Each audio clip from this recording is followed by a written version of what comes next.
used to stragglers. So everybody, we want to welcome Dr. Jason Plotsky today, who's hosting the session for us. He is a chiropractor, and he and his wife Cindy own Nova Spinal Care, which is right across from the BMO Center on Gary Martin. And he's also a certified high performance coach. And if you were just listening to our conversation, they've actually been doing retreats where you can travel, and it's all about bettering your health and your goals and your wellness. And that's some of what he's going to talk to us about today. Thank you.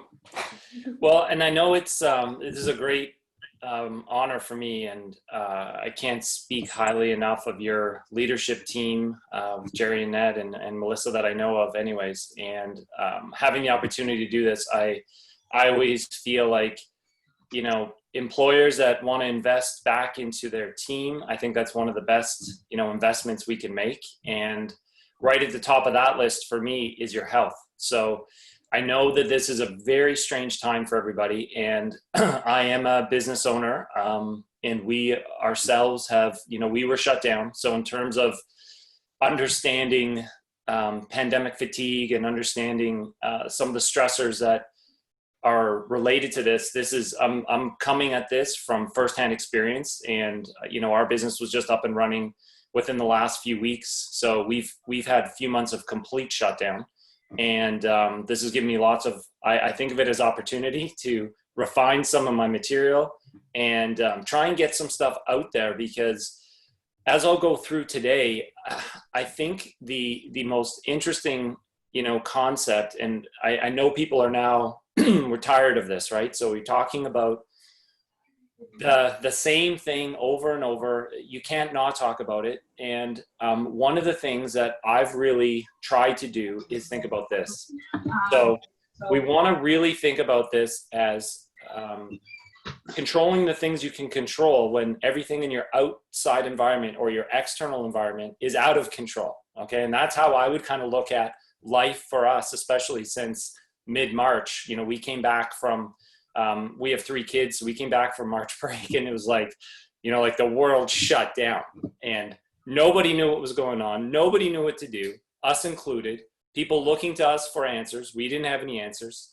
People looking to the world, you know, leaders and epidemiology people, they didn't really have answers. So nobody, it's the fear of the unknown. And I think that's a lot of what has been happening, is that anytime there's something new, you know, we think about different flu pandemics and things that have come and gone. And, you know, we see a flu kind of come in, and people know, oh, it's a flu. Yep. Some people are going to die. Yep. Yep. We know what to do. We have measures, but because we're used to it, it doesn't have as much fear associated with it. Okay. With this, what I've found in my experience is that because it's new, and because people don't really know where to go, who to trust, what to read, and I'm the same boat, because, you know, for the first few months we were digging through everything, and finally I just had to stop, and I had to say, okay, I think the best thing is try and figure out what we need to do to open our business again. And once we open again, what do we have to do to kind of get our business ready? And in the meantime, and this is really what I want my message to be about today, is what can you do? What can you control? What are the things that you can focus on? Because I think that's where the conversation needs to start to go. And, you know, especially the things that we can't control, right? So much of the conversation, if you go on your feed, right? You scroll through on Facebook or Instagram, whatever. So much of this stuff is like, you know, what other people are doing, information, well, what's going to happen, and what about school, and what about travel, and, you know, and I totally get this. I have 3 kids school age, so I have no sweet clue what's happening in the fall. I take care of lots of teachers, and they have no sweet clue. Like right now, they don't have any idea. I saw a couple of teachers this week.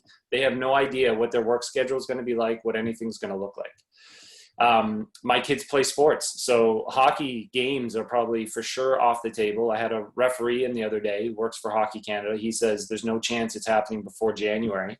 And so when people have their routines disrupted, it can be really problematic. what we found, and in the Tony Robbins work that I've done, you know, there's kind of this skew of people in terms of how much control that they need in their life. And so people that need a lot of control in their life are going to be very, very disrupted by all of this, you know, recent activity. Because if your routine's disrupted, if everything you do day to day is disrupted, it's going to throw you a curveball, right? And there's other people that are more like adaptable and adventure based, and they really can roll with the punches, you know, they can go with the flow. And so we have this natural divide of people that are either polarized. And so you guys will definitely have some of this in your business, where you'll have people that are on each end of the spectrum, where you'll have people that are, you know, and this also goes for introvert and extrovert, right? Your introverts are probably doing not bad because they're able to do their stuff from home. They can get their things done. You know, they don't need people and interaction to feel like they're getting the most out of their days.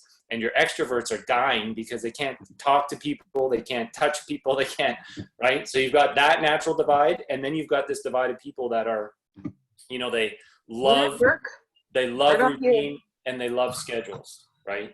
And so you're going to have this mix of people. We have this mix of people. And so that's also a leadership tool, is trying to figure out for your staff and your team, like, okay, who needs like schedule and routine? And the people that need that really, really, Love you.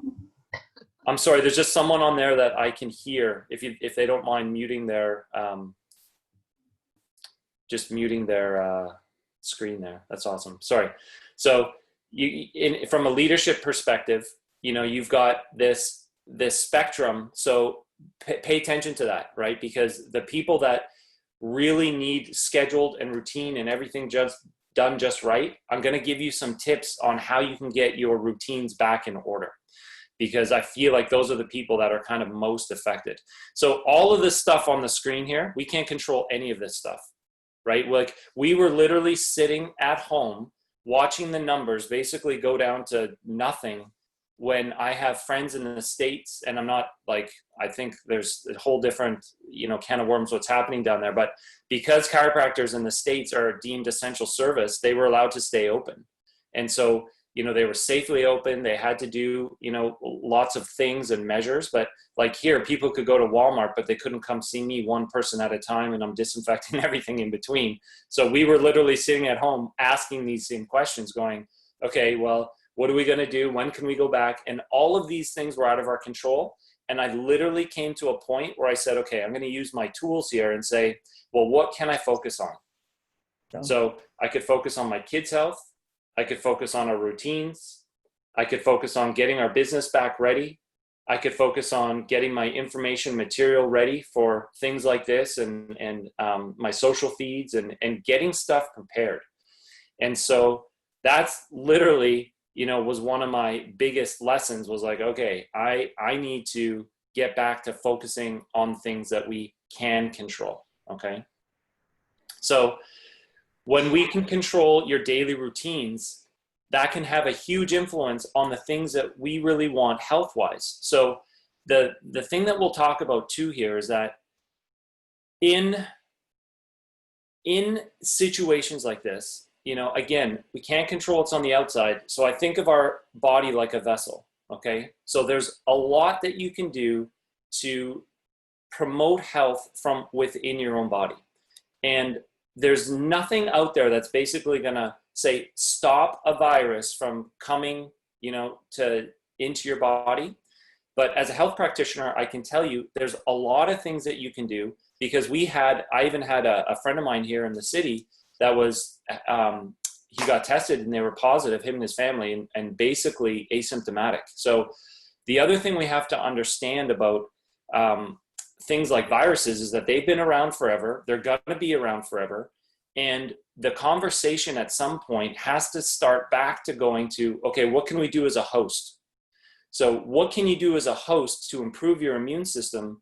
So, and I'm not talking about boosting your immune system. I'm talking about things that we know for sure have an effect on how your immune system functions. But also they've studied this in this particular pandemic. And I'll share this with you, that the people that really had trouble were the people that had underlying health conditions, okay? So when we think about this, I've seen two different studies. They did one in New York where they examined about 6,000 people that were hospitalized. And out of those 6,000 people, 94% of them had underlying health conditions, okay? This other statistic from the CDC said 90%. So the people that have been hospitalized, the people that have had trouble, not necessarily people that were infected, because lots of people were infected and didn't even know it. But we're talking about the people that were infected that had trouble with their health, okay? They had underlying health conditions. And so what were some of these conditions? Well, these were slightly different between the two studies, but the biggest one in both studies was high blood pressure. And so the first thing I think about in high blood pressure is that for most people, okay, for most people, things like high blood pressure is very much manageable through lifestyle changes. Exercise being one, stress management being one, diet being another. So we're thinking about, okay, the people that had trouble, they had underlying health issues like hypertension or obesity, and type 2 diabetes came up in there really high in the New York study. And these were almost paralleled. So it wasn't just like a one-off. This is what they're seeing in the hospitals, is that what we're calling this in the health world is metabolic issues. Okay, so metabolic issues are things like, pre-diabetes, pre-hypertension, things that are going on in your body even before you have a particular disease process. And so one of the things we want to do, and just a 1 minute health story, because a lot of you don't know me, but like my dad died of sudden heart attack at age 62. His dad died at 55. And so when it comes to health issues and global health, this is not just a interest of mine. This is like a passion of mine. This is something, I've studied with some of the best people in the world, heart doctors, medical doctors, functional medical doctors. Like, this is the stuff that we really take to heart in our house, in our clinic. And this is the stuff I'm trying to get out to people, because most people don't know this stuff. And one of the biggest contributors to heart stuff is blood sugar stuff.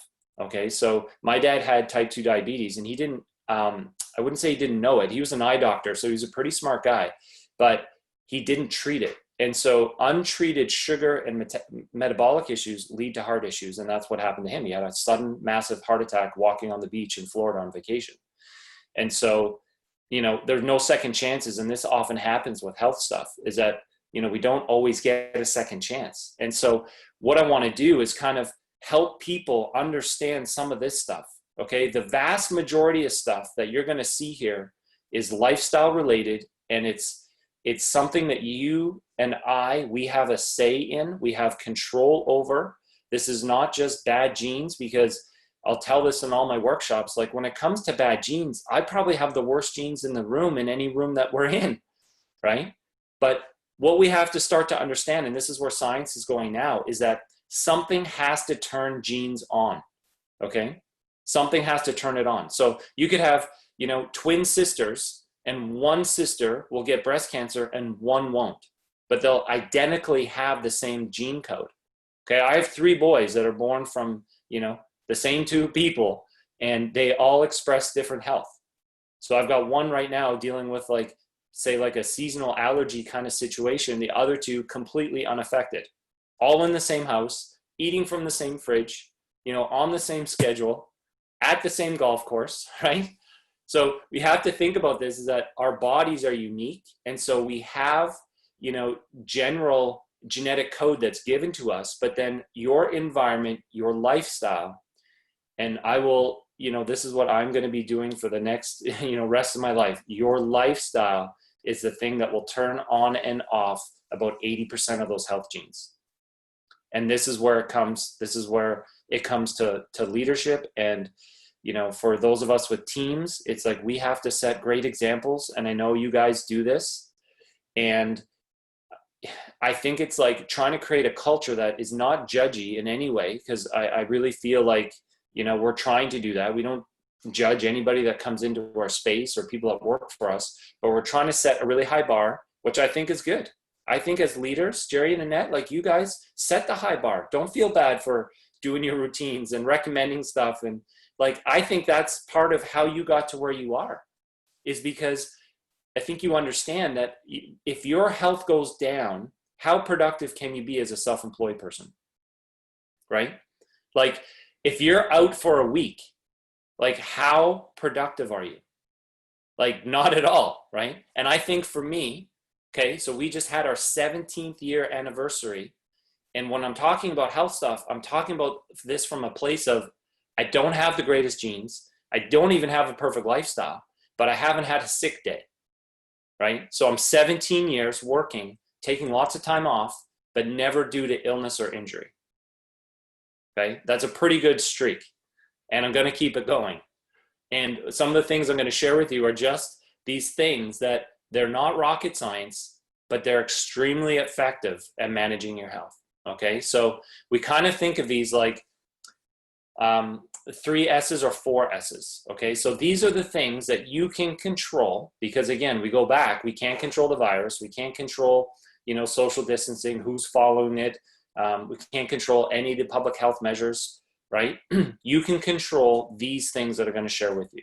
And these things will have a direct influence on how your immune system works, which then I feel will start to give people a little more confidence and understanding that, let's say there is another wave of activity, because I don't think we can shut our borders down forever, because we're zero in our Atlantic bubble, but like, I just don't think the economy is going to be able to sustain that. So let's say we open up our bubble, but what we want is we want to make sure that we don't have the fear. So that would be our goal. That's my goal over the summer, is that I want to try and educate people on these are the types of things that we can do. Again, none of this stuff basically says, oh, well, we can treat COVID, because you can never say that, because that's not the point. The point is that the people that are affected by this particular virus are either really old or they have some type of underlying health issue. And if that's not you, then you should feel comfortable and confident knowing that you have an immune system that's designed to protect you.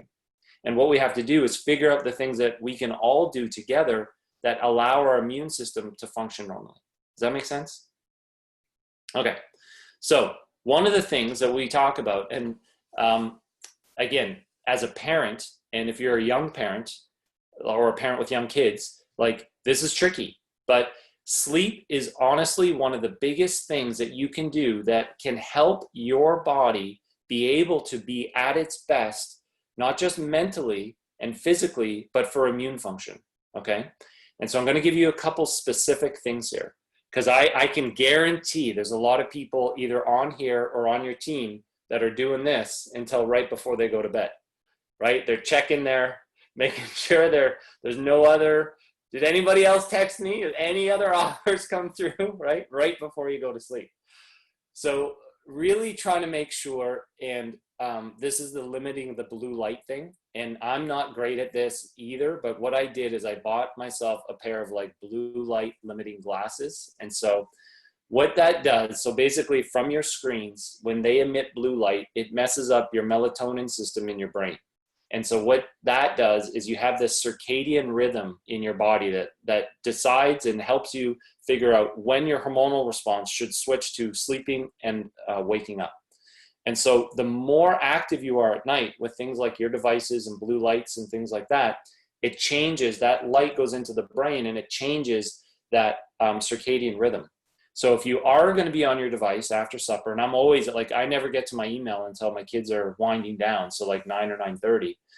So I'll put my glasses on and I'll work, and I'll really try at the end of that to not just go from that to my device to sleep, right?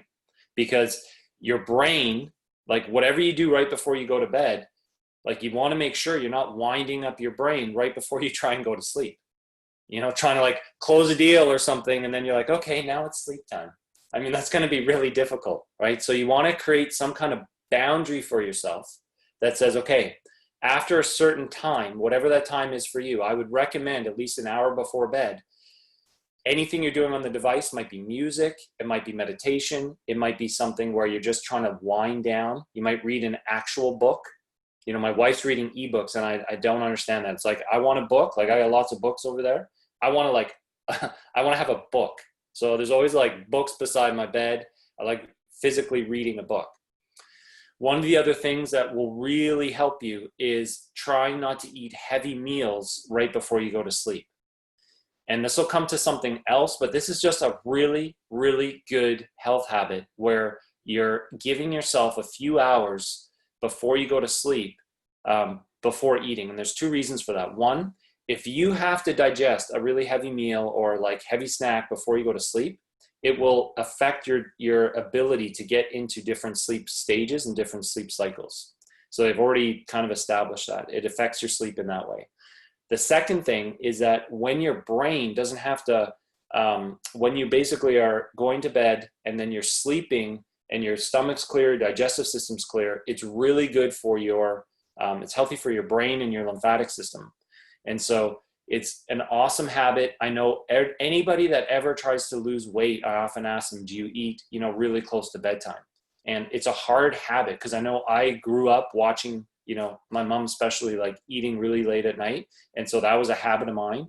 And so it's one of the things that we're, working on in our household too, is that, okay, it's hard just to kind of shut it down. So you have supper, then you maybe, if you need something, like you have something, say you had supper at 6, you might eat something at say 8 o'clock, but like I would really recommend trying not to eat anything past 8 o'clock. The other reason for that is because if you think back, say 20,000 years ago, we didn't have, fridges and Costco and all these types of things, right? You have this natural ability in your body between eating and fasting. Like that used to be very normal. So like if you imagine you didn't have lights or anything like that, when the sun would go down, you would probably be like, okay, well, I guess your brain would say, okay, I guess it's time to go to sleep. And approximately 12 hours from that time, your body would be getting ready to wake up. So if you can not eat in those 12 to 14-hour windows, it makes a huge difference too on your body's ability to just clean itself up. So they call it autophagy, where you basically just like it has a chance to kind of clean itself up. So trying to maintain those circadian rhythms is really important, and trying to make sure that you go to bed not at the exact same time, but that you go to bed roughly around the same time every night can be huge in terms of creating that rhythm. Same with waking up. So try and keep that awake time and that sleep time fairly consistent through your week, and you'll have more energy. And one of the other things, when you wake up, one of the best things that you can do to kind of stimulate that circadian rhythm is basically get outside. Especially now, it's really easy because when you get that natural light, and if you can't get outside, let's say it's pouring rain, just get really close to like a window. It's not the same, but it's better than, getting right back on your device. So give yourself a little device free time and allow your body to kind of experience what that natural circadian rhythm is like. Try and get outside if you can early in the morning, 15 minutes. If you can get sun on your face, or even if it's cloudy, it's just getting in your eyes. That kind of sets the rhythm, especially if you have trouble getting to sleep at night. That's how it kind of sets, okay, your body would say, 12 hours from now, I should start winding down. So those circadian rhythms are really, really important. Obviously, this time of year, try and keep your room cool, because I know a lot of people wake up hot, they toss, they turn. So, if you don't have air conditioning, there's a couple things I've seen. I've even seen like these mattress pads that can control temperature. They put like a little thin layer of water, and it's called a chili pad. I don't have one yet, but it's on one of my goals to try and figure that out for this summer. Because, if you're a female in the 40s and 50s and like say your hormones are changing, it's another thing. Keeping it cool can really be helpful at nighttime to get really good sleep. And I don't like telling people how much sleep they need. I like telling people aim for a certain amount and see how you feel when you wake up. Now, personally for me, I have a little tracker. So that ring there, it's got a little computer chip on the inside. This is called an Oura ring, O-U-R-A. It's from Finland. And basically what it does is it tracks my sleep. So I wake up this morning, I feel really refreshed. And so I'm like, okay, I know I had a good amount of deep sleep. So I check on my little app and it's like, wow, I had amazing amount of deep sleep last night. I didn't move a lot. I wasn't restless. So I've been tracking things that affect my sleep. A big meal late because sometimes that happens if we're running around with the kids or at the golf course and you eat something that, you know, normally you might not eat later at night. Or for me, like alcohol definitely affects my sleep. So, you know, it's like there's that amount, I think, for people that will affect their sleep. One glass of wine might be okay, but if you have that second glass, I find a lot of people, it disrupts their sleep. So be mindful of that, because sleep is huge. Because if you don't get that deep recovery sleep, it's almost impossible for your body to function at 100%. Okay. And the other thing I just want to mention for you guys, if you have questions as I'm going through this, just write it down, because we have lots of time at the end. So if you have a question, write it down and we'll make sure, because I'm going to go to the next thing. Okay. So this is sleep. These are all the things. And this is like really, there's a lot of amazing research going on right now in the sleep world, but these are the things that everyone would basically agree on right now. Now, this is something that, you know, I have a personal interest in this because, again, I told you my dad had type 2 diabetes. I have 3 kids. So when it comes to things like sugar, this is not, again, just like, oh, try and reduce the amount of sugar. Like, we've had to figure this out for everything from, you know, kids' lunches to birthday parties to staff events, like Christmas time, right? People, like, this is a real thing. And what they're noticing is that, again, the people that are having a high amount of problems with their immune function have issues with blood sugar control. And so one of the things that we really want to try and help people with is understanding, most people understand if you go and you get a coffee and you add sugar, they're like, oh yeah, I have sugar because I have sugar in my coffee, or yeah, I have sugar because I had a donut. Or you can kind of understand like the sweet things. But what most people don't really understand is how refined carbohydrates, and what I mean by that, basically when we eat a lot of packaged stuff, anything that's white that comes out of a box, anything made with wheat, all these things, they really break down quickly into sugar into your bloodstream. Okay, and it turns into glucose really quickly. And there's things out there that people would say, oh, well, I'm having, you know, my healthy whole grains. And this is like, I've literally done entire courses just on this one topic. Okay, like I've been teaching low carb nutrition for years at the clinic, and not just from a weight management point of view, but this is what most people don't understand, is like an immune function point of view for sure, but also joint function. And there is a massive connection between, you know, how your joints feel and move, and not just like, you know, you're a little stiff. I literally have people that have, you know, osteoarthritis in multiple places in their body. And we do this one thing where we take out certain types of food groups, sugar being one of them. And you wouldn't believe some of the differences that I get to hear and watch with people in like a 6-week period of time. And so from an immune perspective, for sure, we know that when you have, you know, like a teaspoon of sugar, it basically suppresses your body's immune function for a number of hours. Okay. So we want to try and get out, and this does include like juice and fruit and that sort of thing. Okay. So when we're talking about sugar, I'm talking about all forms. And you have to understand in our world, like we've kind of refined this over a number of years. And the more experts I listen to and the more training we get in this kind of metabolic realm, it's really, really important that you're mindful of all types of sugar.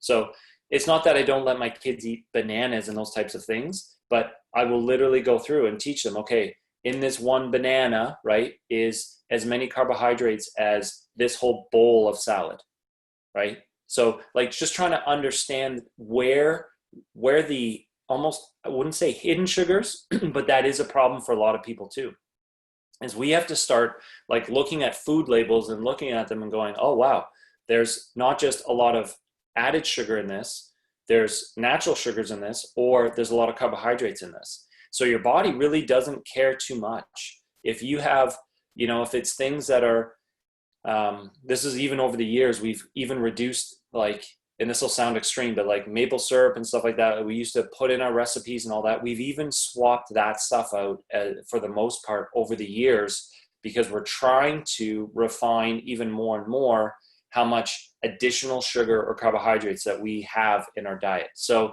I would say this, if you're saying, okay, I want to get sugar out, first thing, get added sugar out. So if you put any in your tea or coffee or little things like that, just start slowly like decreasing it. Because if you go from having 2 teaspoons of sugar in your coffee to 0, you're going to be like, oh, can't do it, hate it, it's gross, right?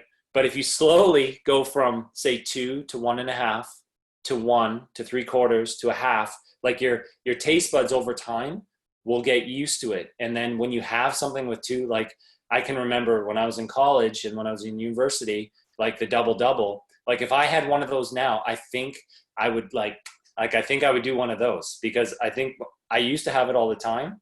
And now I just, for the most part, drink black coffee or, for sure, no sugar. So be very mindful of the things that have added sugar, but also be mindful of any beverages, like things like juice. They're really, really high, even in natural sugar. Your body still has to figure out what to do with that.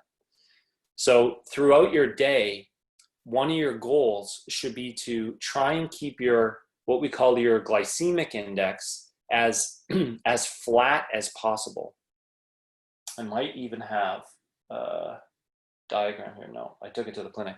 But it's basically, when you eat something that's high carbohydrate, your blood sugar goes up like a spike, and then your body has to secrete insulin. So then it comes down really quick. And this is where people will find like that mid-morning low, or in the afternoon, you have lunch and then you're looking for something around 2 or 3 o'clock, because you're going through these yo-yos of ups and downs throughout the day. And one of the things from a longevity perspective that they're talking about as well is that if you can keep your glycemic index really kind of flat throughout the day, meaning, your variability between your blood sugar, if you keep that so it doesn't spike up and down, it's really good, not just for your mood and your energy and your waistline, because every time your body goes through these spikes with insulin's a fat storage hormone. So when we're talking about trying to lose belly fat, or anybody that's put on some weight through the pandemic, like lots of people's routines are all skewed. So my thing is, well, don't look backwards, just look forward.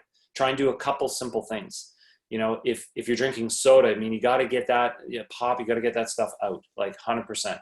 So start drinking, if you'd like that fizzy taste, there's even at like Superstore and Sobeys, really easy to find things like Zevia. It tastes like pop, but it's basically stevia sweetened. So my kids will drink that and they really don't know the difference. You can buy root beer ones, and they have no calories and there are no artificial sweeteners. It's not like diet things, which I still am not a fan of. It's like stevia sweetened. And I let them try like real root beer the other day for the first time. And they're like, oh, wow, that is crazy sweet. And at the end of it, they said, I like the Zevia one better. So, kids can do this. And I'm saying that because I have 3 little monkeys and they're always around it. And they've been doing a really, really good job. So sodas, fruit juices, if you have kids, there's other things you can do. You can find things. In our building is a health food store called Parks. So they have like electrolyte drinks. They have something you can add to water so that it's flavored, but again, it doesn't have any artificial sweeteners. So looking for stuff like that is really important, because we want to drink water and not juice as much as we can, okay? So I know most people have questions about sugar and stuff like that, so write them down because we can come back to that. Now, nobody in your business has any stress, right, guys? It's a stress-free business, stress-free industry, right? Especially closing times and all that always goes perfectly smooth, never an issue. Just gonna grab a sip of water here. I'll tease people all the time in some of my workshops, because I'm like, well, there's never any financial stressors, and anybody who's married never has any stress either. And if you have kids, definitely no stress. So again, speaking from a lot of experience here, going through this, and even for our household, trying to figure out how to handle this, again, it was the uncertainty. Okay. So we said it before, and we'll say it again. Some people do really well with certainty and structure and routines, and everything's got to be just so. And other people do better or are fine with a little bit of uncertainty and adventure and not knowing. And so I got things in my life and in my days that are like got to be just right. But the majority of my life is the other way, where I can kind of go with the flow, and there's a few things that if I'm surprised by, I don't always have the best initial reaction. But in terms of something like this, I just can figure out, and my brain will quickly go to, okay, how do we adapt? What do we do next? What do I want to focus on, instead of going backwards? And there's lots of people that don't have that ability. They just don't. So if you have someone on your team that is really, again, focused on structure and routines, and they get really upset or bothered by things that are out of routine, one of the best ways that you can coach these people is just asking them what their things that they can control are. And there's a focusing question I'll share with you at the end, but it's basically like, if you get somebody on your team that's spiraling around all these things they don't want and all these negative things, you basically can ask them, well, what do you want? And then don't ask anything else. It's like a pattern interrupt. So if my kids are going off and they're complaining, or it's like, well, what do you want? And that's it, because your brain will quickly search for the thing that they actually want. Okay, so if you want structure, then and if you're like bothered by everything that's around in the outside world, we have to start to say, okay, well, what can you control? And you just have to help these people understand the things that they can control and help them get onto a routine. For me, I'm always about these health routines. Okay, let's talk about your sleep schedule. When are you working out? Tell me what your food schedule is like, because as one thing spirals with these people, it's like poof, everything will go. Like they'll let their food, their sleep, like all these things will go sideways if one thing gets out of order. So we have to help these people get order back into their life, because that will give them stress. That's the other thing. People that are very certainty focused are experiencing the stress of the unknown and the fear of the unknown. And because we can't change that externally, what we have to do internally is bring these people back to a focus of, well, what do you want? And what can you control? You can control your thoughts, right? It's a huge one. So you have 70 to 80,000 thoughts a day. And most people have the same, like 90% of those thoughts are the same. So 90% of the thoughts that circulate through your brain in a day are the same, recurring thoughts. And so for some people in the last 3 months or so, these thoughts have really changed from, you might have people on your team that were really like, I don't know, maybe they were focused on their goals before, they were doing great, they were hitting targets, they were doing amazing. And then this came and now they're sideways and they can't get their focus back.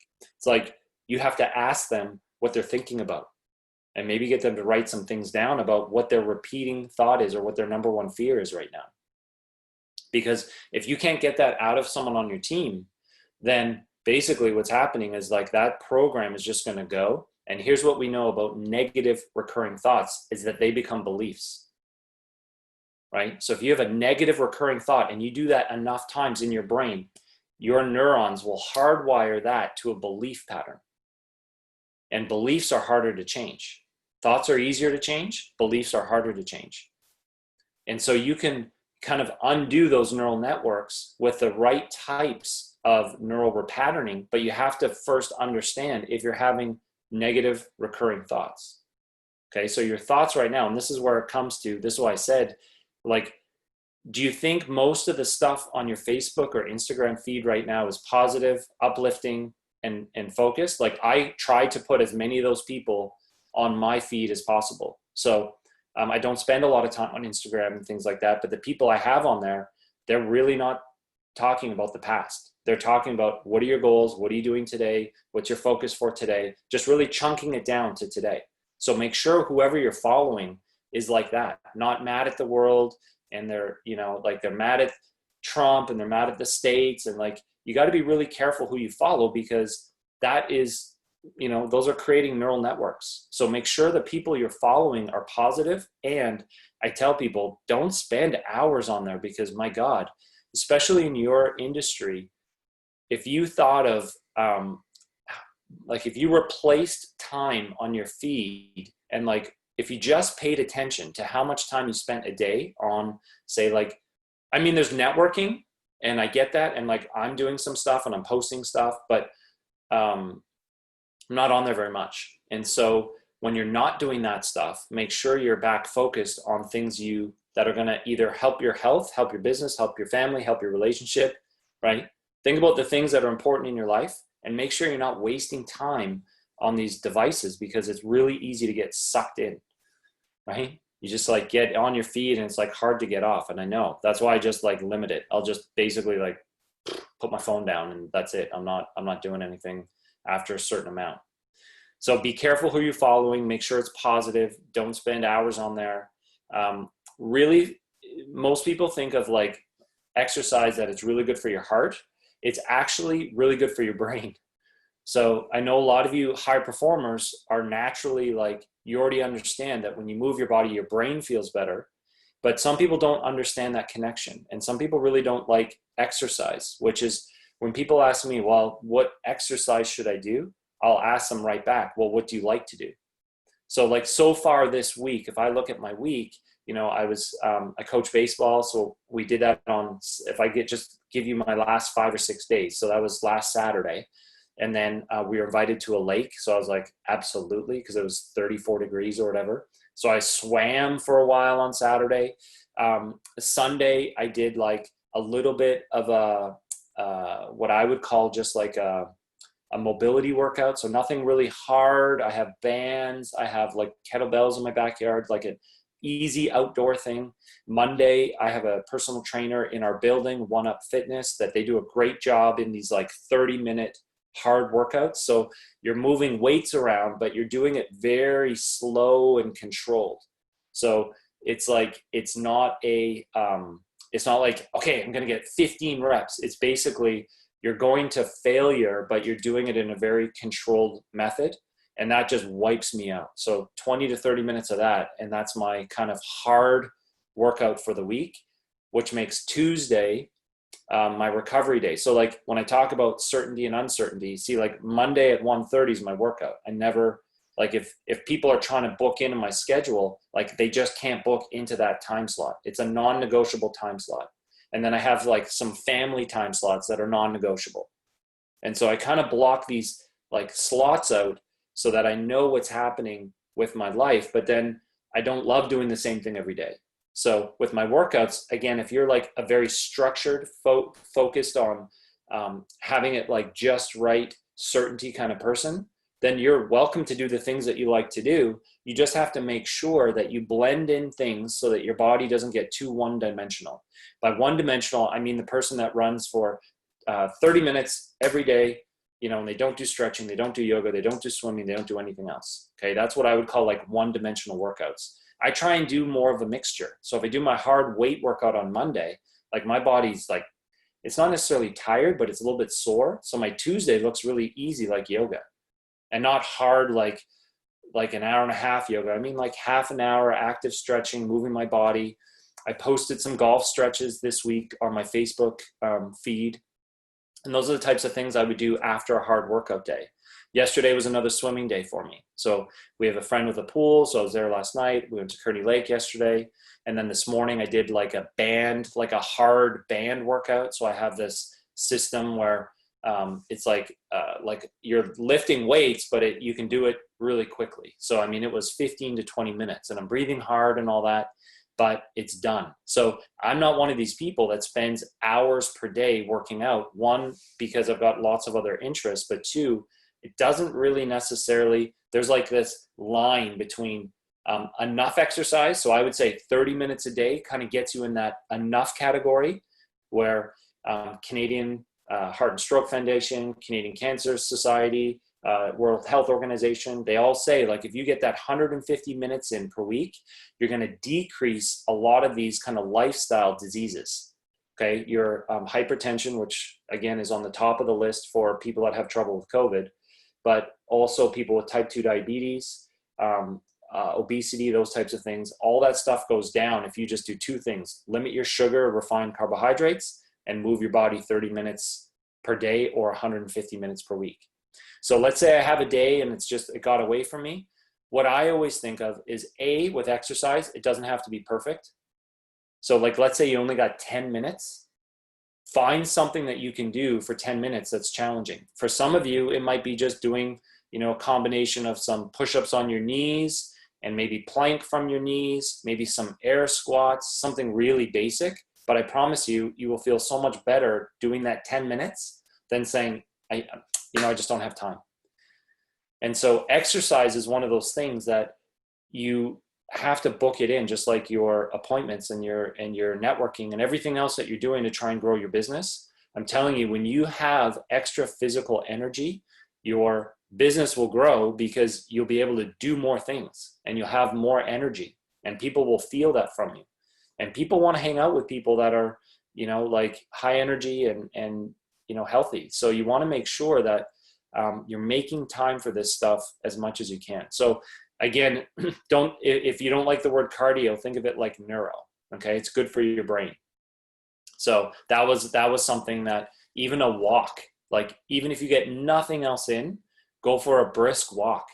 And if you're a couple and you can do that together, and that's great, good. If you're an extrovert, take a buddy, right? Because extroverted people, the way their brains really engage is through communication. So take a buddy and like talk it out. You got problems from your day, you're stressed out, man, those people, they got to talk that stuff out. Otherwise that just stays in their body. And what we know about stress in your body is not a good thing, right? You don't want to have like long-term recurring like stressful things in your body. So you got to figure out in your routine, like things that you can do to unwind. And that's why I put at the bottom here, things you enjoy. Okay. I'm not going to tell you to read if you hate reading, but I'm going to tell you in your industry, the people that are at the top are the ones that are, spending time on personal development and growth.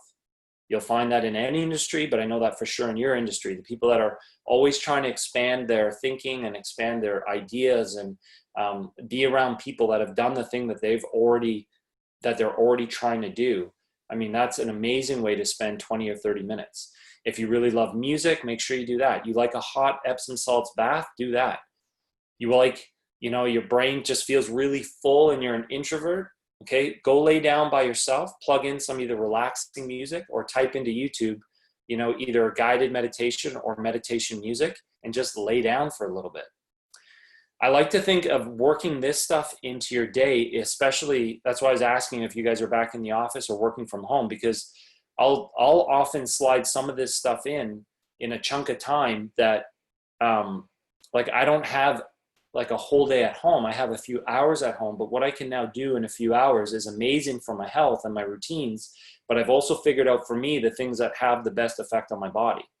So I like people to figure that out for themselves. What do you like to do for exercise? And figure out how you can get that in. Understanding how your body is. Okay, if you're a real structured and routine person, it's great. Do the same thing, at the same time, but make sure you're not one-dimensional. And make sure you're working in other mobility work, things that you don't normally do. It's also very good for your brain to learn new skills, especially physically, because it can retrain. Like keeping your brain active as we get older is huge. So figure out what you like to do. And then this whole meditation thing, I won't spend a lot of time on this, but I can tell you some of the research right now in neuroplasticity and in terms of stress reduction and all of that amazing work, like doing some type of things where you're controlling your thoughts and your brain and slowing your brain waves down, even for a period of time per day, can have a massive influence and impact on your overall health. And so there's a couple guided ones that I like. If you have a pen and paper, one of the ones I like is this one called 6 Phases Guided Meditation that you can find for free on YouTube. It's by Vishen Lakhiani. He's the guy behind Mind Valley, this massive 9-figure business. Mind Valley is a great, company, and he's the, I think he's the founder of it. But he's from Malaysia, so his voice, like he definitely has a bit of an accent. But it's great in terms of the 6 things. So and it's 20 minutes. That's why I like it, and I like sharing that with people because it's an easy one. It's free. If your mind wanders, like when I say meditation, I'm not just expecting you to like sit there for 20 minutes with no thoughts, because we're not Buddhist monks, right? We all have like active businesses. So a guided meditation, the reason that's really helpful is because he's going to walk you through what he wants you to do. Okay, do this, focus on this. Now think about this. Now your next phase is this. And I like it. I think it's a great step. So kind of in line with that, I want to give you something else practical, which is this box breathing. Okay, now this is something that's been shown to reduce the activity in your sympathetic nervous system. So your sympathetic nervous system is your fight or flight. Okay, this is when you get stressed out, this is the thing where you get this flood of chemicals. And this is what used to save you from a saber-toothed tiger. But now this is a thing that you don't want this active and engaged all day long. Okay, this is a thing that you have to mitigate. Exercise does this. Walking does this. It kind of mitigates the stress response. But this box breathing, okay, also does this. They teach this to Navy SEALs. So what it is, it's really simple, where you're going to control a slow breath in, like on the left-hand side here. So you would basically, oh, she got it the other way. Okay. So you would breathe in. Okay. So you breathe in for 4 seconds. So you could start, imagine starting here. Okay. You start at this point. So you breathe in, you're going to breathe in for 4 seconds. You can breathe through your nose too. Then you're going to hold that for 4 seconds. And then you're going to breathe out for 4 seconds, slowly.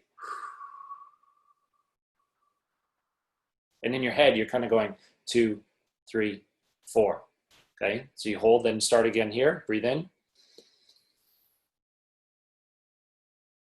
You hold. And then you breathe it out slow.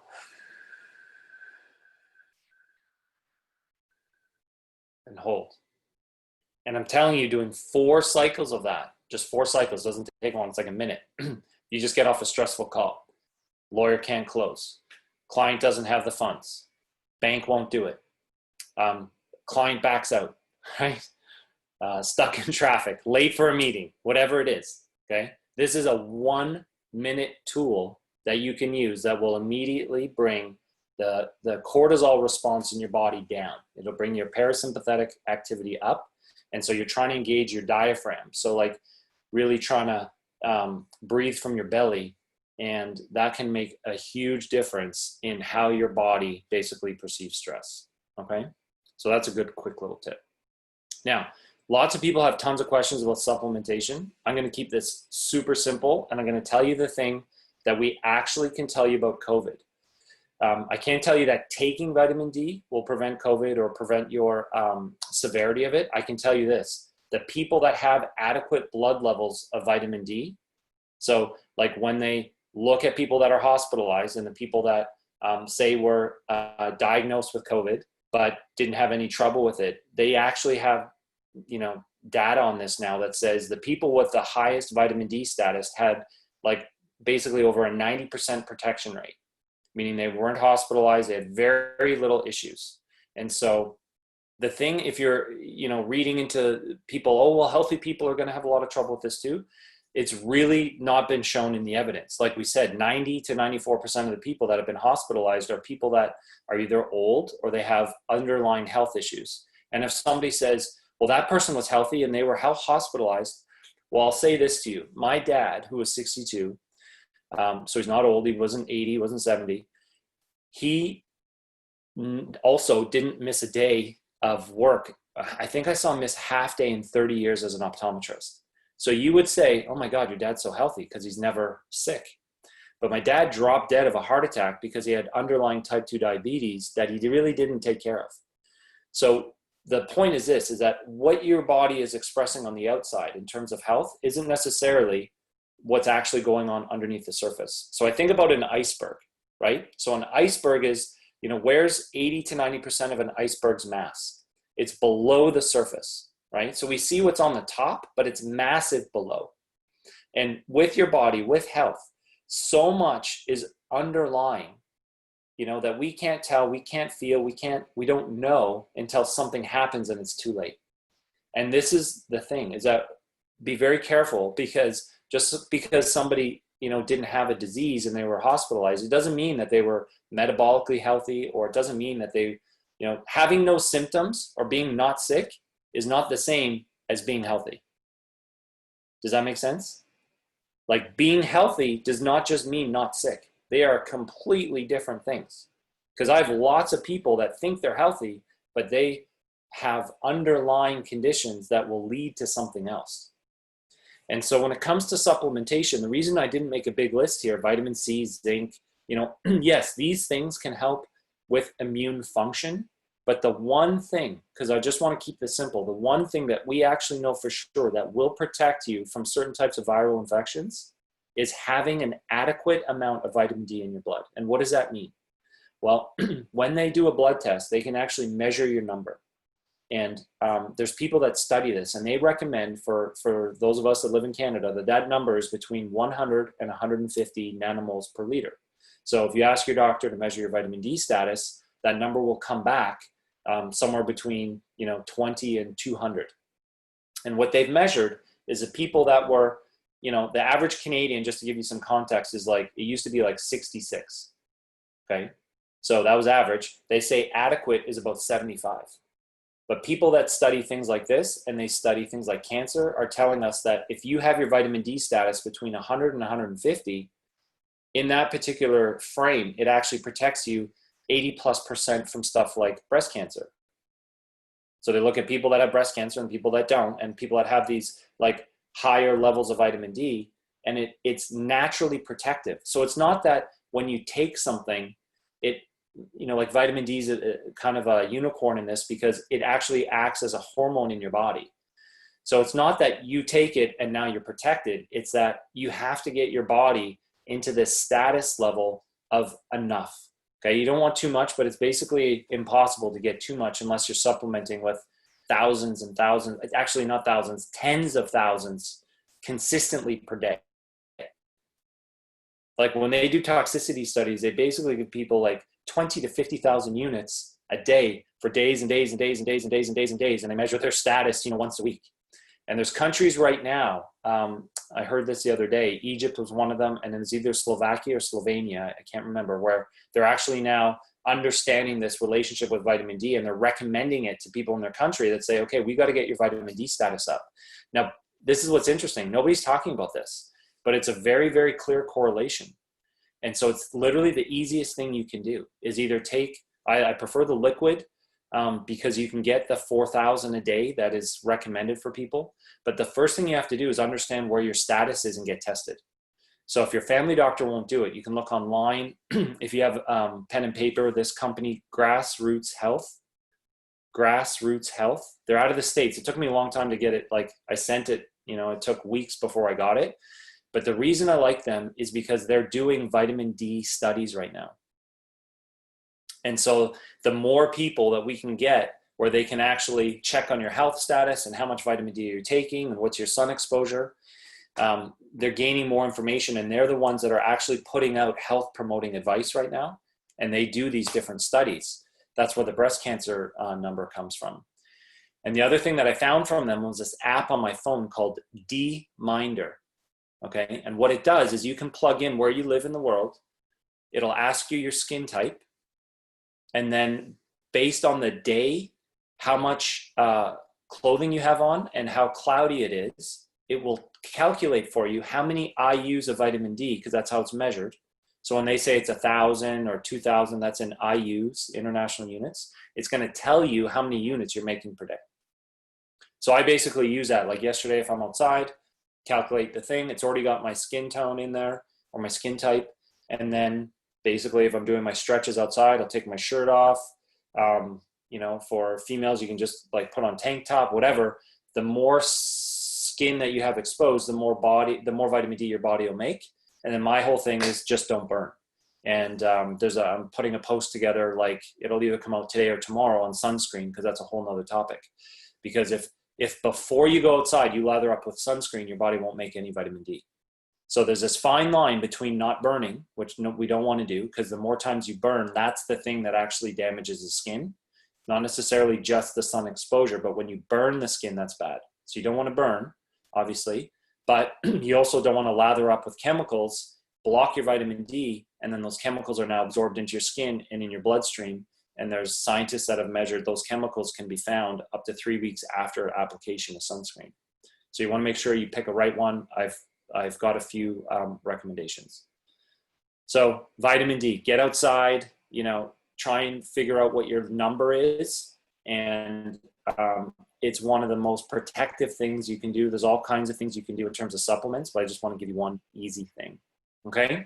And what we're doing perfect for time. So I want to kind of remind you of this thought right here is, so we got all this craziness going on around us and people on your team, even for yourself, if you find your brain going in that, those 70, 80,000 thoughts a day, 90% of those thoughts are the same.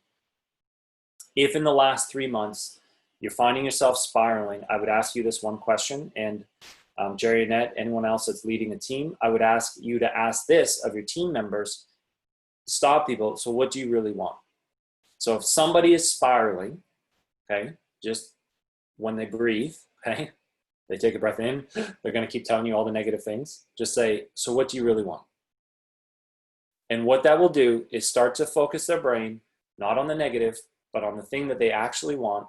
And you can, we created permission on our team that when someone was doing that, we could kind of do that, right? If someone was starting to complain or starting to do this, we created permission so that it's not a judgy thing. It's not a I'm looking down at you thing. It's like create permission around your leadership team that says, okay, is everyone on board with this? And then make sure you're keeping each other accountable on your leadership team. And then whoever's, leading others, you can introduce it and whoever's game, I would do that all the time. And just because we have COVID doesn't mean we can't focus on our goals. We can't focus on our health. We can't focus on our routines. We can't do any of that stuff. That's the point of today. I want to tell you guys that you can control those things, and you can control your thoughts. You can control your routines, and you can control, how you respond to the things that are in your outside world. And you can never control the outside world, right? We can only control our response. And then I would ask you, how are you responding? Right? If you feel like, that's why when people ask, oh my God, you must have had a tough time. Listen, I was on unemployment, right? You want to talk about a tough time? And the unemployment we had did not cover the things beyond mortgage, food, maybe a bit of food, but it didn't cover anything else. So, but that wasn't a focus of mine, right? I then really quickly went to, okay, what can I do? What can I control? Okay, how do I want to respond? So I can't control what's happening, but I can control my response. So people come into the clinic, oh, it must have been really hard. Yeah, I'm just so happy to be back here. I'm not even going to talk about that. I just deflect it. I'm just so happy to be here. How have you been? Right? So I'll turn the focus back to them. How's your body doing? Right away. I don't want to talk about COVID. Right? We don't have to talk about it. Right? Everyone's got clean hands. Great. You'll see me in a mask for now until we don't have to. No problem. Great. Let's go about our business. Let's do the thing that we're meant to do. Let's figure out what we're passionate about. Let's create more energy in our bodies, because when you have more energy in your bodies, you can do more of everything. And I really think that that's what we can focus on. So now I have time for Q&A. Okay. So I'll just make sure.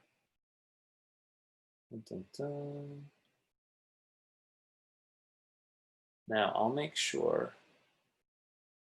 Annette, Jerry, Melissa, do you guys have anything that right away that you want me to expand on or talk about? Go ahead and unmute yourself there. I'd like to hear a little bit more about the sugars, Jason. Okay. So let's go back here. Okay, what specifically? So you had talked about stevia, for example, exactly. with the drinks.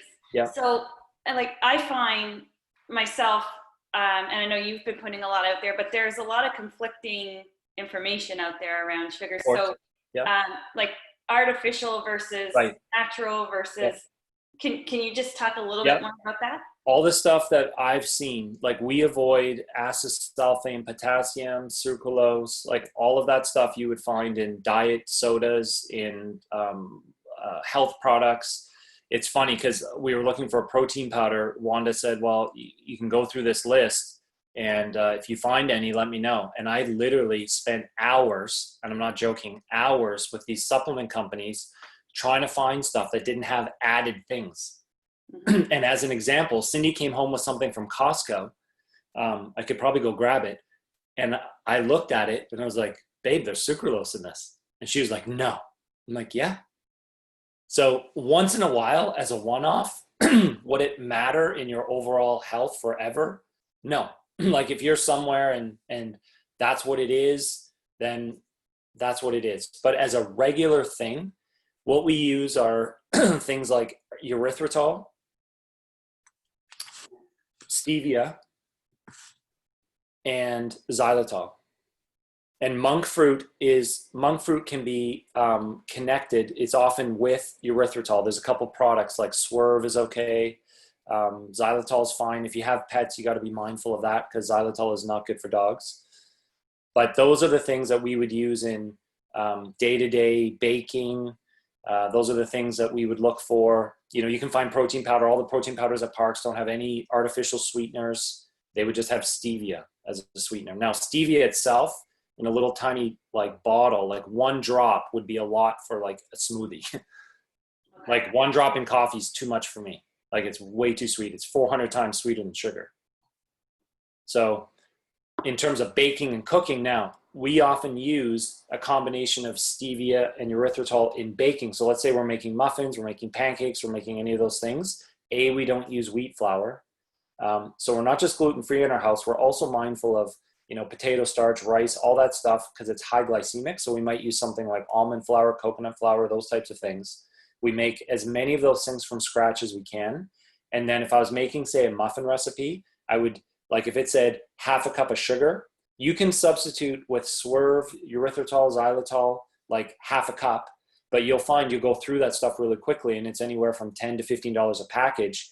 So what I do is I go, let's say it's half a cup, I'll do a quarter cup of the erythritol, and then I'll just figure out how many drops of stevia it takes to kind of make it sweet enough, not too sweet, because stevia is really can be overpowering for people, and my kids don't notice any difference. Yeah, even over honey and maple syrup. Okay, yeah, that was going to be a question. Like, what about honey, agave, rice You're having a syrup? chai tea or something like that, and you have like a teaspoon of honey. Like raw honey has some health benefits, especially if it's local. So I wouldn't like never do that.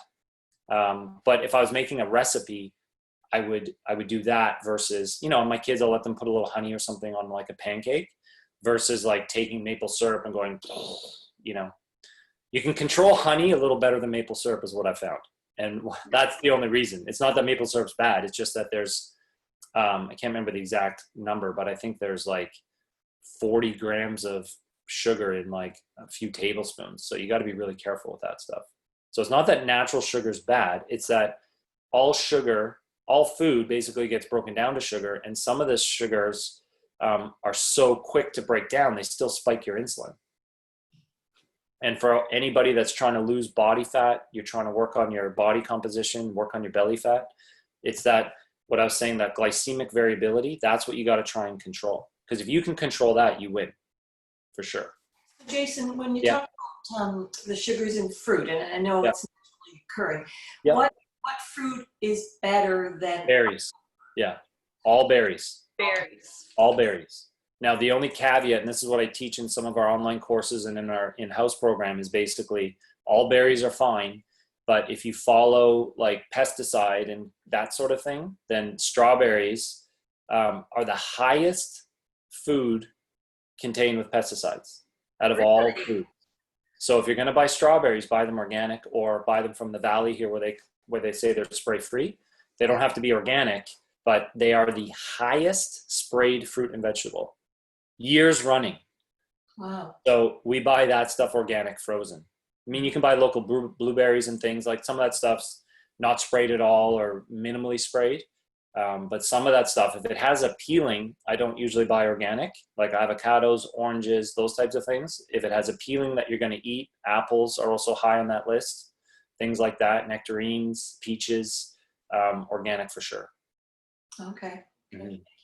And then the berries are like 10 grams of, sugars per serving versus say a banana.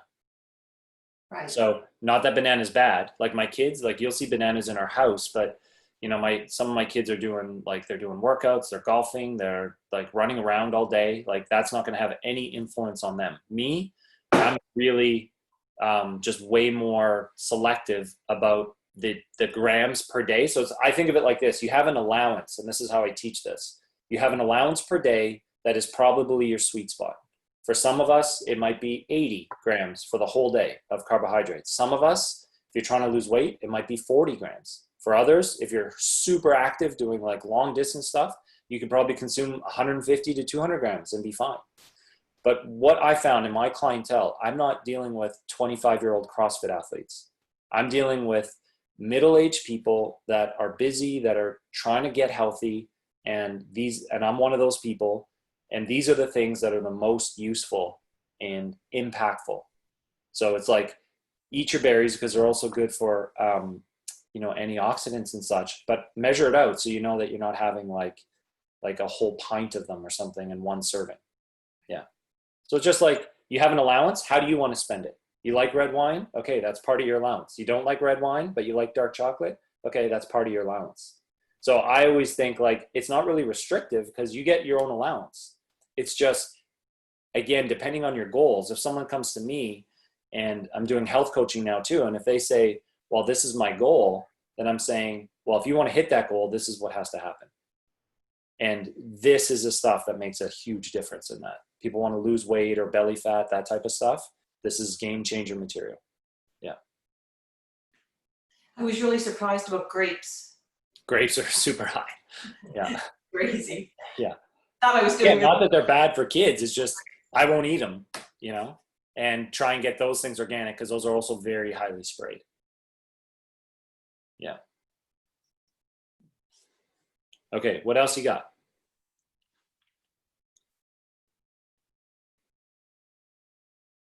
Now, I feel like let's see here. Okay, let's go in the chat here for a sec.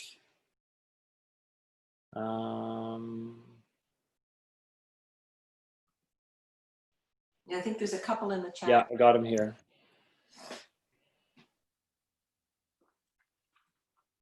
Okay, that's good. Michael said, I don't like working out. It's about a fire ladder and climbing up and down. Okay, that's good. Okay, you can type any other questions that you have in the chat. And then in that meantime, what else do you guys have? What else can I answer for you? We got like 10 to 15 minutes here. Am I wrong in thinking that agave syrup does not spike it doesn't have the same glycemic index? It doesn't spike your glycemic index the same way honey or maple syrup does? For sure, for maple syrup, that's correct. It just has a really high amount of fructose, which is why it doesn't. And so your body, here's the thing with fructose, and this is why in the last couple of years I've really started to pay attention to fruit. So basically, if you have too much glucose, and I won't get too technical here, but basically if you eat any kind of like vegetable, grain, anything like that, it's going to break down to glucose. Your body has insulin to kind of work on that, right? So it can either burn it, it can store it, but fructose your liver has to deal with particularly at one time. And anything that exceeds the amount of grams of fructose that your liver can handle immediately has to get stored as fat. So your body can't use excess. It's not that it can't use it, because it can use it initially, but then it can't burn it. So anything extra. So again, it's not that it's bad, because we used to use that in a lot of our cooking and stuff. And that's the only reason we switched, was because of the effect on the liver. So again, if someone's perfectly healthy weight and all of that, they have no extra belly fat, their liver's clear. Because what we're seeing now in the health world is this non-alcoholic fatty liver disease. And we're seeing this in kids, okay? And that's because of all the fructose. Oh, drink your orange juice, have your smoothie, have this. And your liver can only handle so much, and then it gets backed up, and then it has to turn it into fat, and that fat stays around the liver. And so that's not healthy either. So I would say it's okay to have some, but you don't want to have a ton of it. But if you're just putting like a teaspoon in your tea or coffee or something, probably not a huge deal. Just like honey. Yeah, good question. Really good question. There's a question here from the chat. Would you recommend for everyone like a multivitamin? Here's my thoughts on supplementation, is that supplementation is designed to supplement a healthy diet. And so if you don't have like a stellar diet, then I would say yes. You should use something that basically covers the middle ground. Some of that stuff, though, is misleading because some people think, okay, well, I'm taking my multivitamin and it has vitamin D, as an example. And it might not have enough vitamin D in it. So the problem is then that you're, you have to look at the levels of the things in the multi and then also determine if you have any other deficiencies. So, for us, do I personally use a multi? I don't use a multi per se, but I kind of look at the things that I know that I need and make sure I get as much of that as I can from my diet. And then anything else, then absolutely I'll use like vitamin D in the winter for sure. And omega-3 for sure. In our house, probiotics for sure. Magnesium for sure. Things like that are kind of like, I would almost consider essential. And again, the only problem with the multivitamin, it has like the basic minimum amounts of that. So often you still have to take some of that stuff anyway. So that's the thing. And how would you find out if you're low on vitamins? That's $1 million question. So you can get some blood tests that would measure your vitamin D status, your vitamin B12 status. There's high-end testing that some of the naturopaths and functional medicine doctors can do, but honestly, this is a tough one. And so getting routine blood work is a good idea because it gets you like a number, but your doctor may not know of these other things that even I've just spoke about this morning in terms of optimizing your vitamin D or what your B12 should be. Sometimes they don't have a lot of training in that. So they might look at it and say, well, it looks like it's okay, but okay and optimal are not the same. So some of that stuff you can test by blood work. Otherwise, what I recommend to people, if you have like, multiple health issues, is, visiting a naturopathic doctor or someone like that can actually review your blood work and, review your diet and look at those things. It's a little bit, it's not that I can't do that. It's that my days are full of, helping people with other health issues. So I usually refer people to the naturopaths for that anyway. Okay. Go ahead. What are your thoughts on the IV vitamin B? Yep. I don't know what you call it, but you know what I mean. So like we'll do that once a season too. It's like some of these vitamins get better absorbed. Like vitamin C is one of those where you can only take, a few thousand before it gives you the runs, right? Like maybe 4,000 or something, 4 grams. And after that, you'd be running to the bathroom a little bit, but you could take say 20,000 through an IV. And there's actually people that were doing this in the world trying to fight COVID, like using IV vitamin C. I think they're in Asia somewhere with some success. So we know that in some of those cases, the IV, it gets right into your body. So there's a few naturopathic clinics that do that. Definitely not a bad idea at all. Like it can help boost some of those levels for sure. So I got a couple in the chat here. What protein nutrient shake can you recommend? Okay, my kids hate vegetables. So one thing, it's like with kid stuff, I always ask people, like there's probably one vegetable or two that they like. And if they don't, there's a couple of these, we call them the greens products, but they're not always greens. So I know Parks has this. They literally have like freeze-dried vegetables. There's one that tastes like mint. So we call it the minty greens in our house. It's just behind the counter at Parks. And that same company, it's called Greens First. They also make a chocolate greens. So they basically have the greens powder, but they've added in cocoa powder. And literally with that, my kids would take that in the morning with just like either some kind of almond milk or water with ice and just like mix it up in a shaker and they would drink that. And each serving of that had the equivalent of 10 fruits and vegetables. Oh, wow. So I still take a greens, if I don't take it every day, I eat lots of vegetables. I eat lots of salads and stuff like that. So I don't feel like I need it every day. But for sure, if we don't have the things I want to eat on a particular day, I will use a green supplement. That's kind of like my 5th thing that I'll use. And my kids actually like the taste of it, so they're just used to it. So you gotta the ones behind the counter at Parks, I know are good. So we've kind of put them there, and it's I think that's one of the ways that we get around that. And then I just ask my kids, like, if my kids don't like Brussels sprouts, it's like, I'm not trying to like force Brussels sprouts, you know, they like green beans, they like broccoli. So no problem, we'll eat that. So it's for those with kids, I just find for my kids, I don't force, I try and get them to try something, and I'll make Brussels sprouts because I actually like Brussels sprouts and I like asparagus and that sort of thing. If they don't want to try it, it's okay, because I'll have something that I'll make for them separately. Yeah. Kids are tricky, man. Mhm. Yeah. One of the question, effects of diet soda, I would stay away from it. The long-term evidence on artificial sweeteners is not good.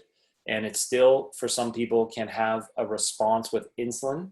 And so what I would use are those products that I mentioned, like Zevia, which are safe to use.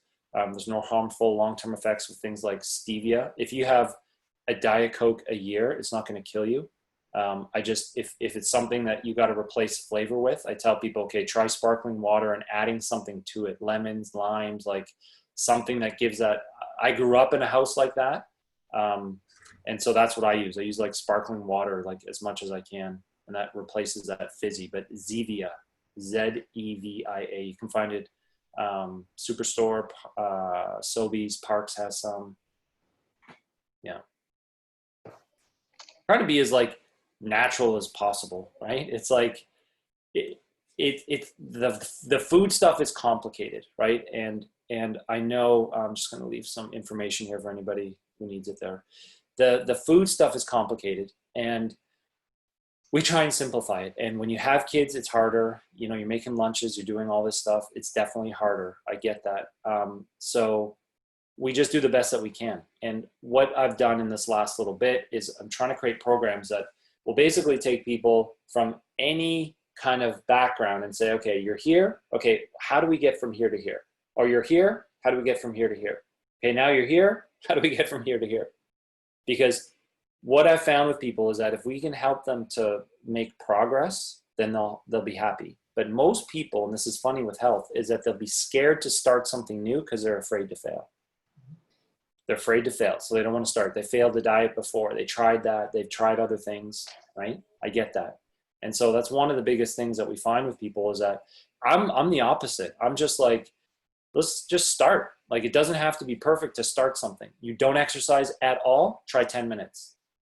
Try 10 minutes. You can't tell me you don't have 10 minutes, right? Someone doing pretty good, but they're not sleeping well and their brain's really busy. Start doing 5 to 10 minute guided meditations a few times a day.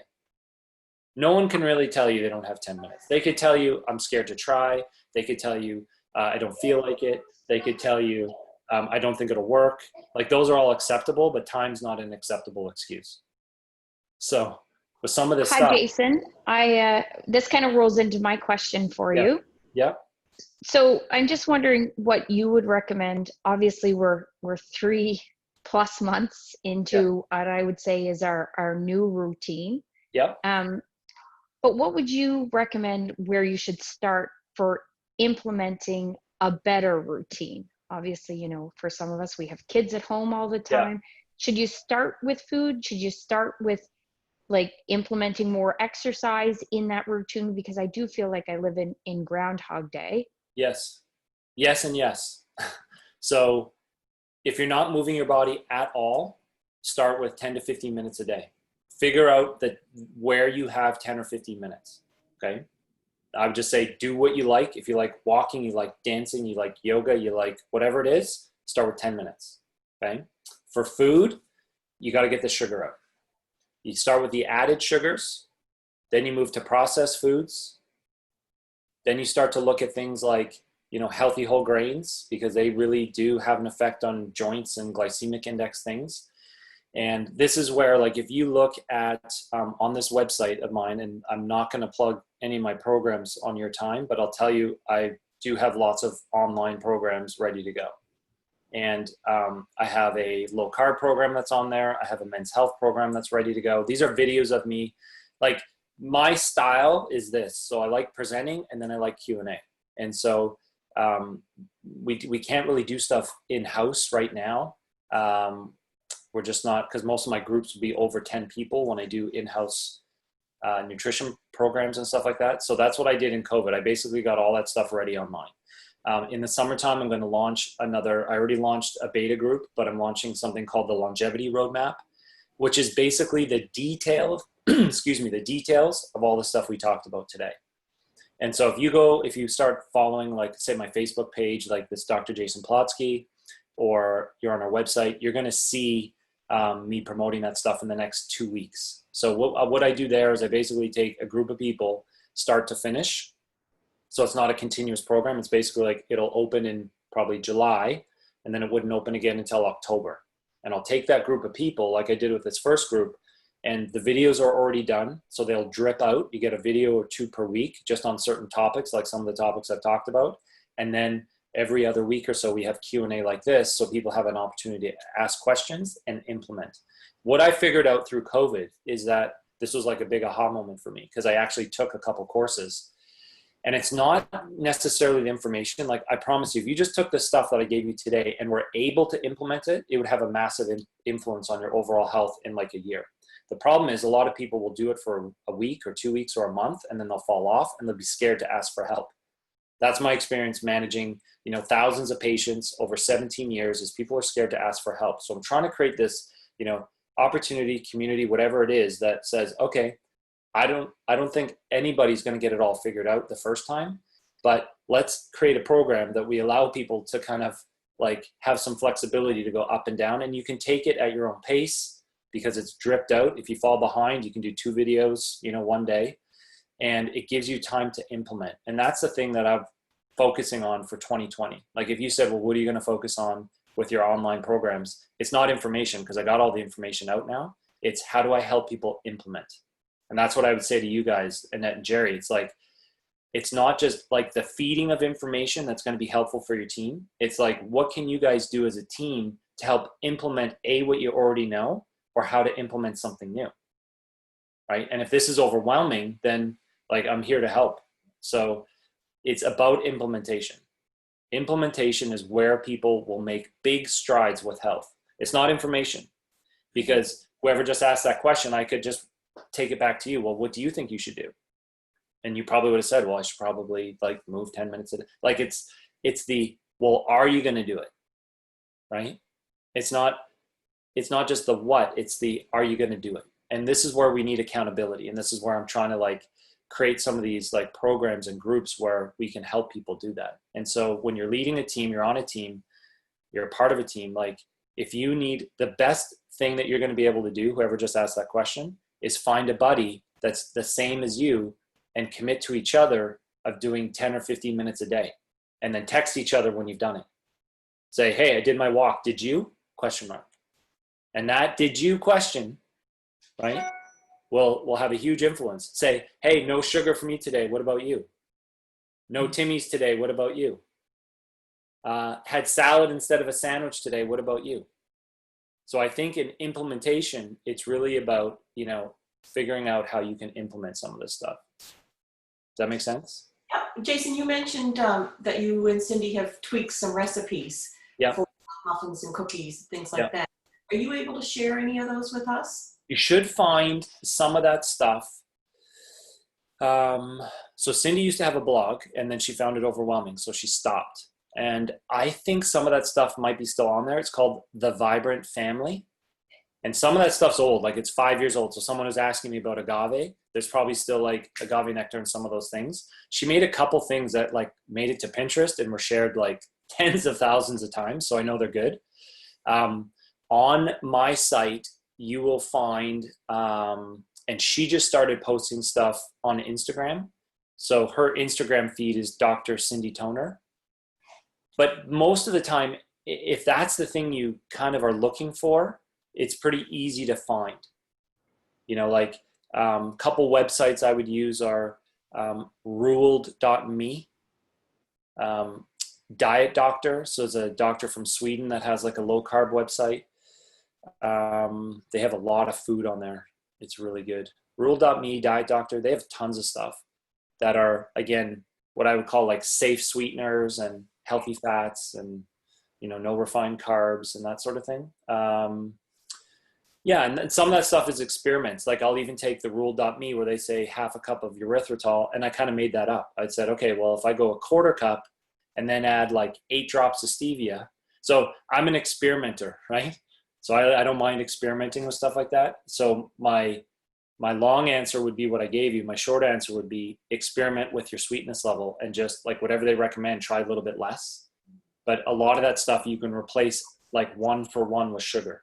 So if you have a favorite, say, muffin recipe, you just take the sugar out, add erythritol or xylitol, 1 for 1, and it'll taste similar. And if you can handle less sweetness, go half of that amount and then put some drops of stevia and see if that makes it equal. Okay, thank you.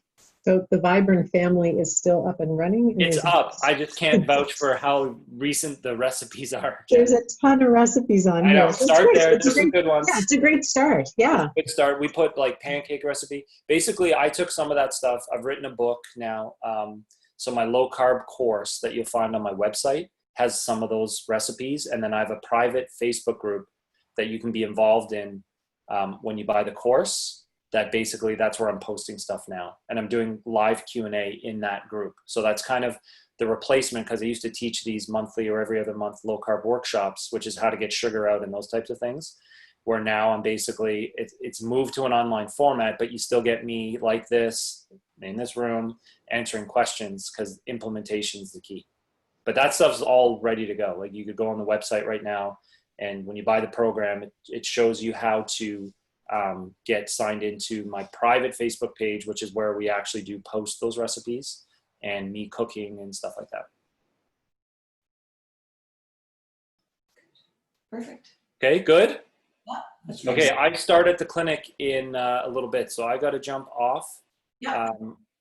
And this is the stuff where you'll find any information. I'm making blog posts. I have some great stuff that I think for free that's on my Facebook page. I just posted a new golf mobility video on there that you should check out. So that stuff's there for you guys. And Annette, you just let me know if your team ever needs anything like this again. This is an easy time to do it for me. Perfect. Thank you. Thank Thank you, you very much. You guys, good luck. If you have any questions, you can get me by email here. If you need to set anything else up, Annette, just let me know. And all those programs, they're live and ready to roll right through here. Can I ask one quick question before you go? Super quick, because I do have to roll. Who do you recommend for naturopath? Oh, so in our building at the Sawney Center is Bedford Naturopathic. They're still working on getting open. And then our friends at East Coast Naturopathic are really good. They're in the Bedford Commons. And then if you're down Tantallon Way at all, Cornerstone Naturopathic is great. If you're in the city, we have friends at Halifax Naturopathic. Perfect. No, that's great. I appreciate So those are the 4 that I know personally that like I would go for coffee with if they ever asked, kind of thing. Yeah. Perfect. Thank you so much. Great people. Thank you very much. Sherry, Yep. still there? Yep. Yeah, the one in Jason's building, Bedford Naturopath, they're very, very good. Dr. Lauren and Dr. Kathy, both of them are. And Lauren just had a baby, so she'll be back probably in a month or 2. Yeah. That's awesome. Thank you guys. That's Good? great. Yep. Thank you. Okay, guys, I got to run. Yeah, you're Thank most you, welcome. Jason. Talk to you guys soon. Take care. Thank you.